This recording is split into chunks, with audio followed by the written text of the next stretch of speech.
Hi, my name is Addison Whitley, and I'm applying for the NC Teaching Fellow Scholarship for the 2025-2026 school year. I've been asked to answer a series of questions, so here we go. So the first question is, what are three essential qualities of a good leader, and how do they fit your character? I think three essential qualities of a good leader are advocacy, motivation, and communication. So, the first essential quality I believe is advocacy. I think you should always be there to advocate for your students so they know that somebody is there for them. With me wanting to teach kindergarten, that's a big subject for me because they can't always speak their minds on certain topics because some are closed off, but they need somebody that can speak for them and know that if they need anything, they can come to them. If they have a good problem, a bad problem, they have somebody that can be there to speak for them and know that that person can help them in the time of need. Next, I think that communication plays a really big role in education because you have to have clarity. It builds teamwork, it builds critical thinking. People start thinking more when they understand more after they communicate. It helps build strength in words. Talking to somebody hand in hand, knowing that somebody understands you, builds a lot in somebody's brain. So, the last one I believe is motivation. I think you should always motivate your students. I really think it leads to great rewards. They want to do something. They think that, oh my, the teacher thinks I am something. The teacher thinks I can do this. So I think I can do this.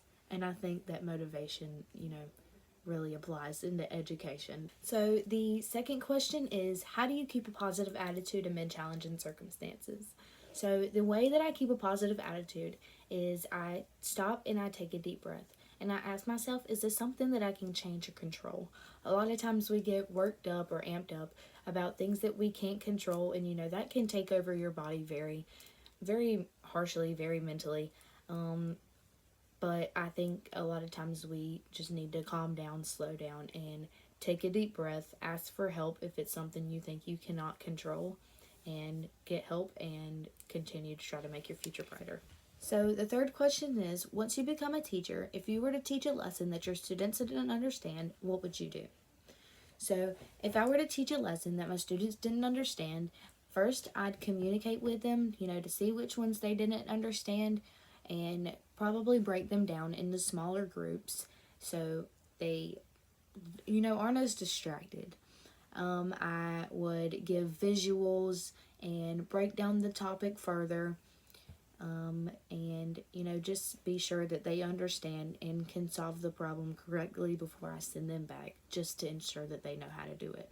A lot of students tend to have different learning styles, and I'm going to try to accommodate to every one of them.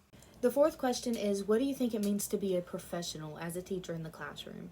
I think being a professional as a teacher in the classroom means that you're greeting your students in a respectful way. You always want your students to know that golden rule. You want them to respect you, and you want them to treat you how they treat them. You always want to get respect back from your students and know that, they respect you and they don't run all over you. You also want to present yourself in an appropriate manner. You want your students to know what to expect of you, but you also want the students to know what you expect of them.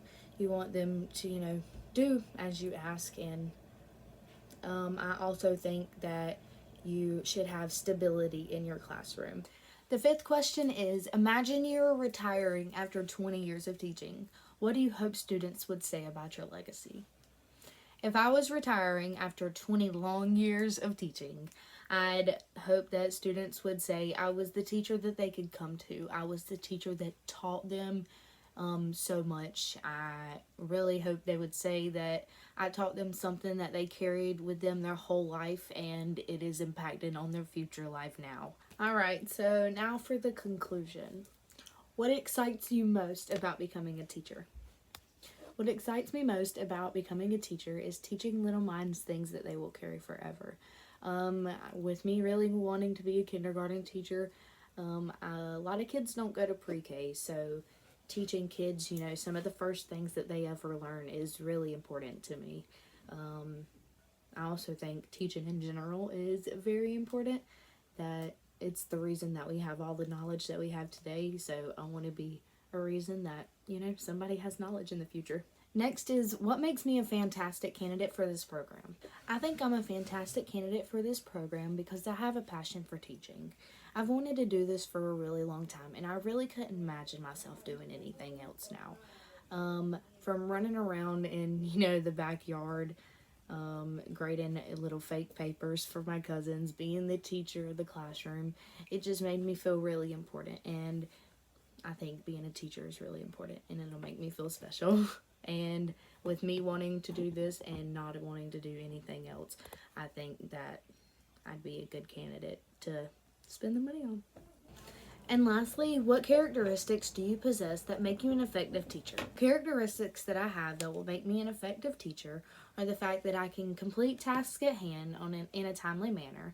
I can also take action when needed, and I care for the students that are around me. They will be the people that I carry with for the rest of my life. I want to thank everybody for considering me as a candidate for the NC Teaching Fellows. Thank you so much.